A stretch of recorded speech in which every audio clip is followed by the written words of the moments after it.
Hey loves, welcome back to my channel. Today guys, I'll be checking out this interesting video from Ben Shapiro and it's titled, Is It Over for Trump with Megyn Kelly? You guys, I'm super excited for this. If you're here to subscribe to this channel, please consider subscribing. Give this video a massive thumbs up, comment, share, and all that good stuff. And without much ado, let's see what Ben Shapiro has for us in this video. Joining us online is my friend Megyn Kelly. So Megyn, you are now starring in an animated TV show on Daily Wire Plus beginning on Sunday. Mr. Bertram, I know it's your lifelong dream to play an animated character on a show on Daily Wire Plus. How did this happen? I'd like to thank the Academy. Oh, wait, it's not time for that. Yeah, okay. We'll wait until the nominations pour in. It's actually very funny. I have a bone to pick with you, Ben Shapiro. I mean, as somebody who's at the very top of the power ladder at the Daily Wire, if you're going to make a cartoon version of me or somebody that I could play, why couldn't she be like 5'9" with like ample bosom and a teeny tiny waist? My character's a slightly frumpy gal. She's a little frumpy, but I love her.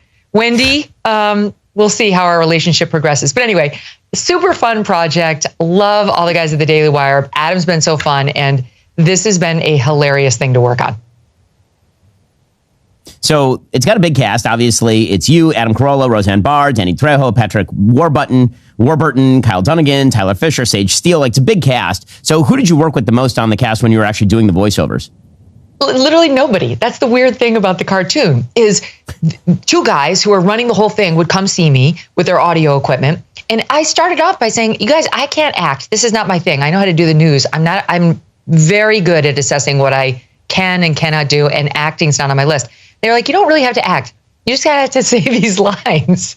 So they would say the line, then I would say the line back, and then they'd give me a different way to say the line, and on it went until, I really started to I went method, Ben. I went method. I became a liberal like Wendy, and I gained 10 pounds. No, I didn't. But anyway, that was the fun thing, because then they'd come back the next session, and they would show me how they had spliced in Adam's parts and other people's parts.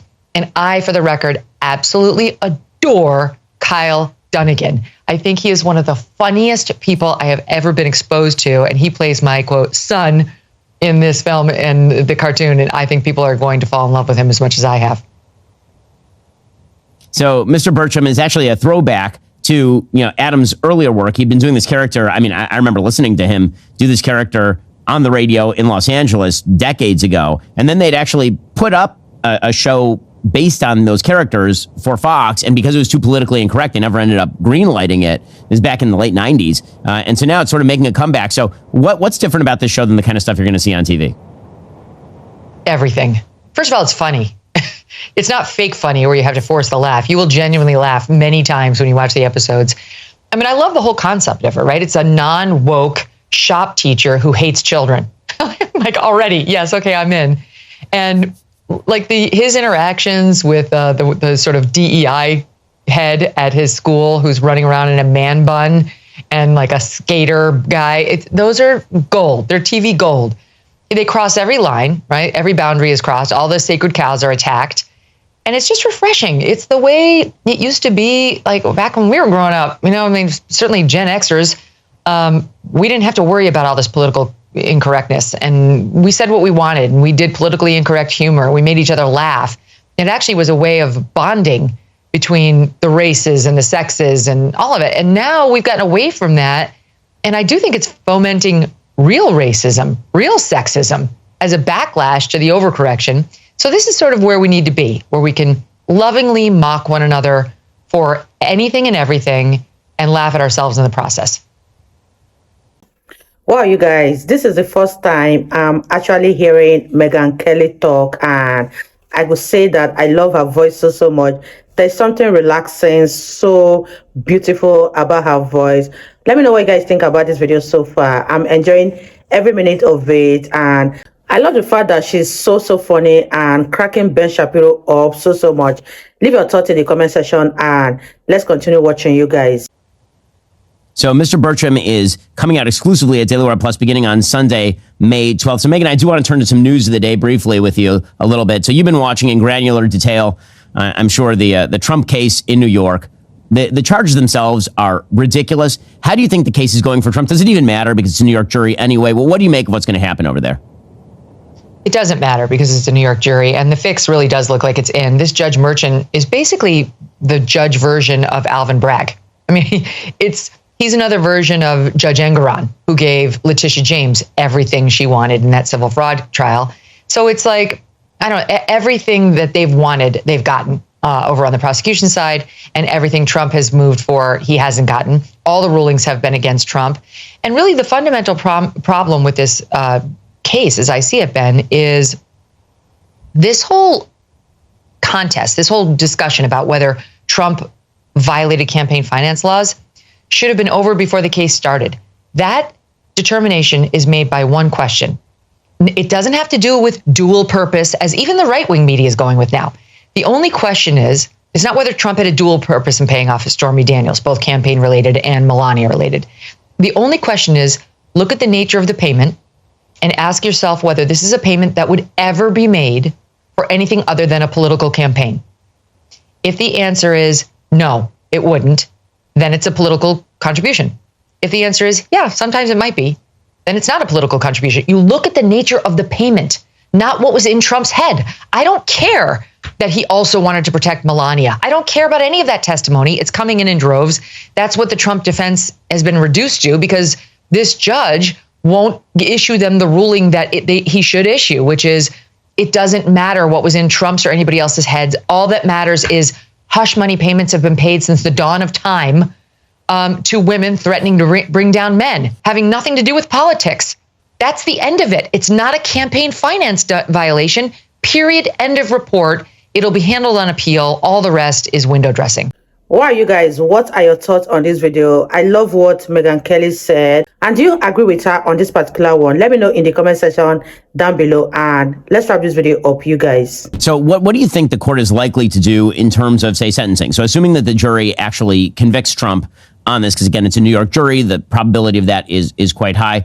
Do you think that they're actually going to try to sentence him to jail time? He doesn't have a prior criminal record in New York. It would be insane to try to sentence the leading candidate for the presidency. He is not just the Republican nominee. He is leading in the polls. He is very likely to be the next president of the United States.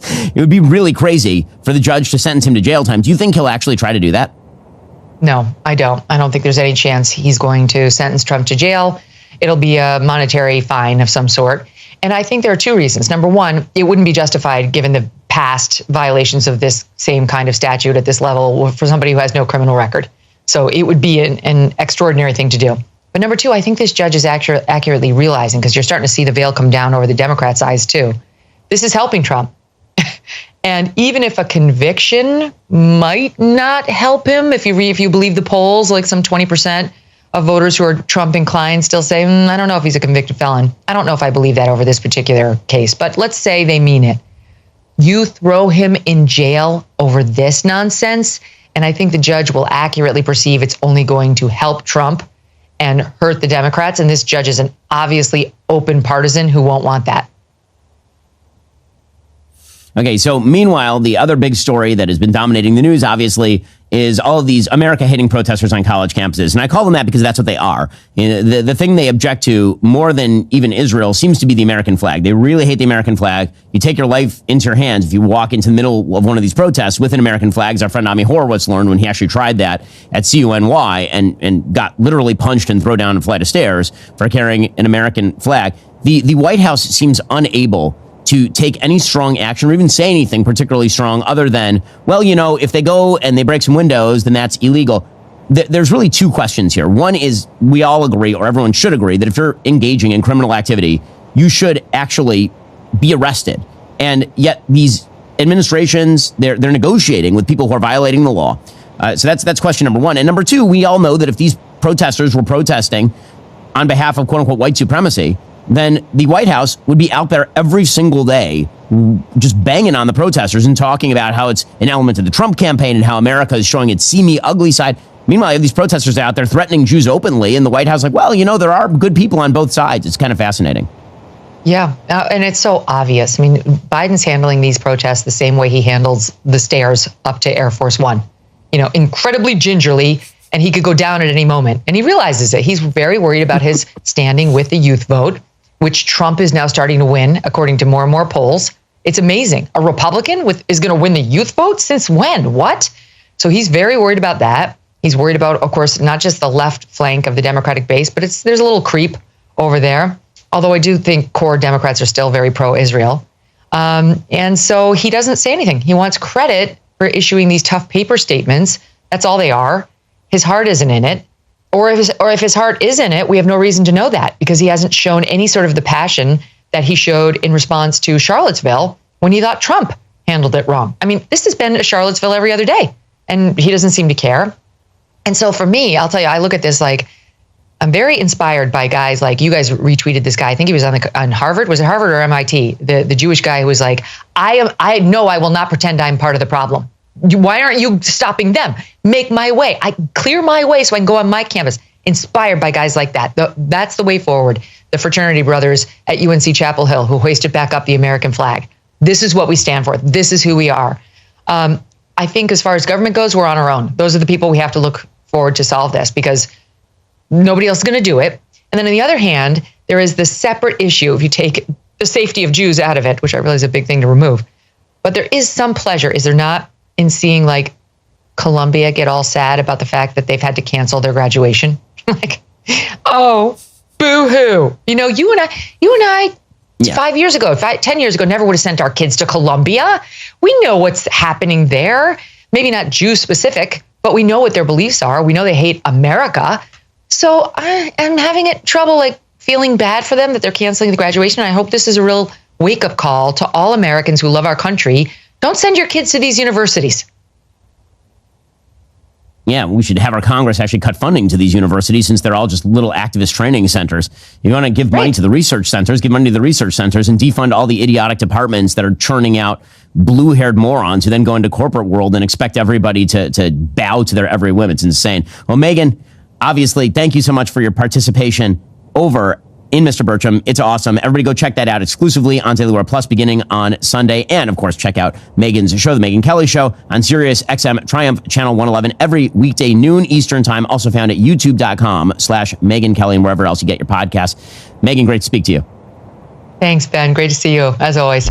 You guys, what are your thoughts on this video? Megyn Kelly is right once more, and if George Marchand as much as throws Donald Trump in jail, this is going to be in favor of Donald Trump because everyone's eyes will be open to the corruption that is going on in the Supreme Court and also see that there's an agenda in order for Trump not to win the election. Let me know what you guys think about this in the comment section down below. I really enjoyed this video with Ben Shapiro and Megyn Kelly so much, and I believe you guys also enjoyed watching. If you did enjoy watching, give this video a massive thumbs up, comment, share, and all that good stuff. And I'll see you all in my next video. Bye, guys.